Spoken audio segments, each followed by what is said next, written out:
would be careful and say that as we understand them, autism and schizophrenia are not the same things. Schizophrenia, you basically get struck down with a psychotic decompensation in your teens. This is a classic way, and you have downward drift, and 1/3 can be managed and do well, 1/3 kind of float in and out of the mental health system, and 1/3 are just, they end up with terrible outcomes.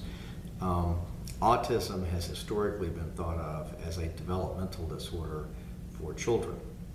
But the interesting thing is, at the core, there are some commonalities of various abnormal tests which can be found on appropriate testing.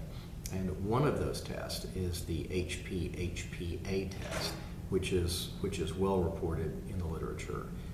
And another one is the 4-cresol or paracresol test. And these relate to two different types of bacteria. One is Clostridium difficile, another is a specific subtype of Clostridium. And both of them shunt an enzyme which is responsible for converting dopamine to norepinephrine. And so the interesting thing is you get comparably more dopamine, a lot of dopamine, because it's not converting to norepinephrine, minimum norepinephrine. And so you get pretty close to what was hypothesized years ago as the so-called dopamine hypothesis of schizophrenia, which is it's too much dopamine that is making people psychotic. And so the way that you deal with these labs and abnormalities is you treat the offending agent.